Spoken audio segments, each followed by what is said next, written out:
Bonjour mes amis, voilà Baruch Hashem, on va continuer la halachot de Mukse, Ilchot Shabbat, les Ilchot de Mukse, donc le fait pendant Shabbat de ne pas déplacer certaines choses, certains objets.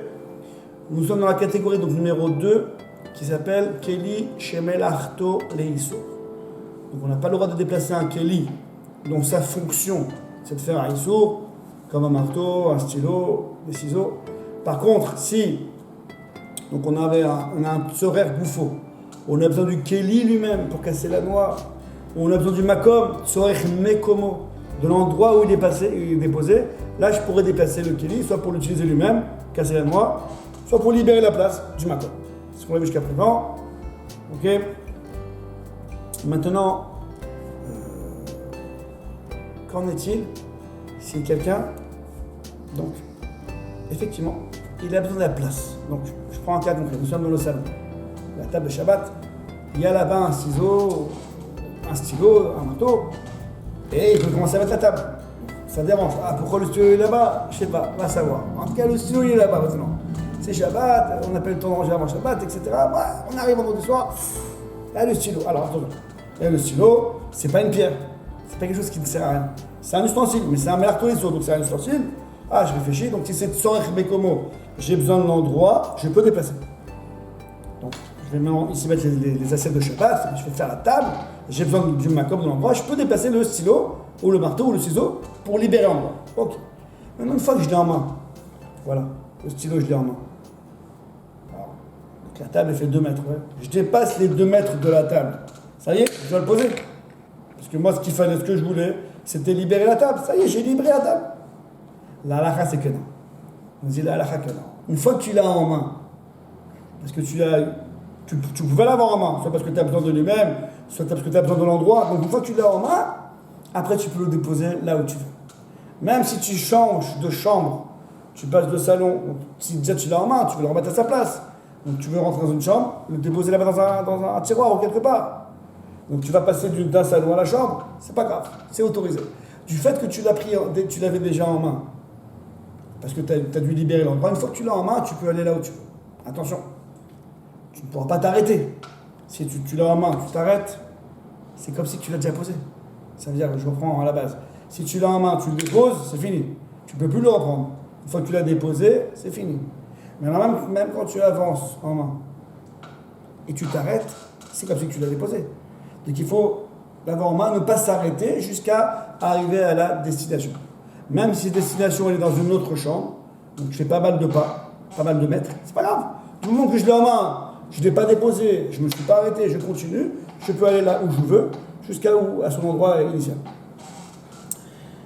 Et la halakha va un peu plus loin, on dit que même si quelqu'un il a pris un objet par erreur, il a pris une pierre, par exemple. Une pierre, on a dit, c'est pas un keli, c'est pas un ustensile. J'ai pas la permission. Mais non, j'ai pris la pierre. On appelle ça, il a pris betaout, par erreur. Aïe, aïe, aïe. Donc quelqu'un qui a pris un mukse par erreur, il savait pas. C'est à toi. Mais c'est une pierre.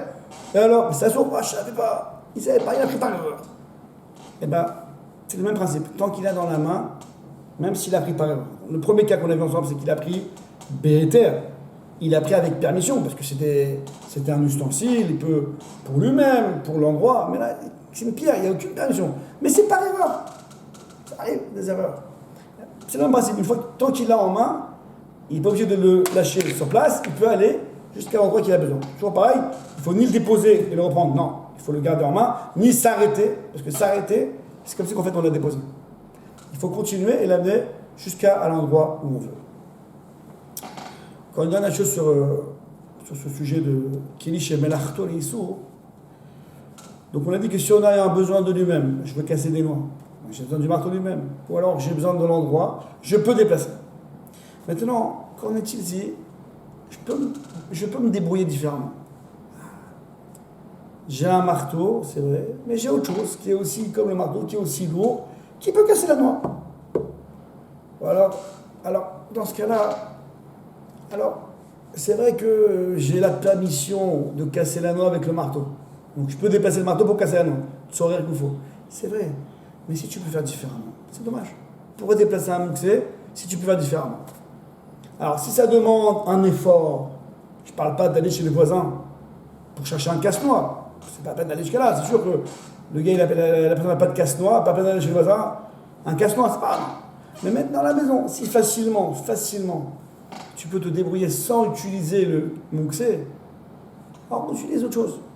Si ça demande un effort, bon, on ne va pas te demander de faire un effort. Prends le marteau qui est devant toi et casse ta noix.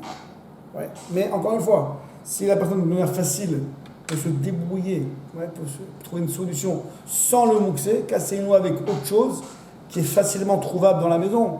Pas besoin de chez le voisin, pas besoin de faire des recherches. C'est aussi proche.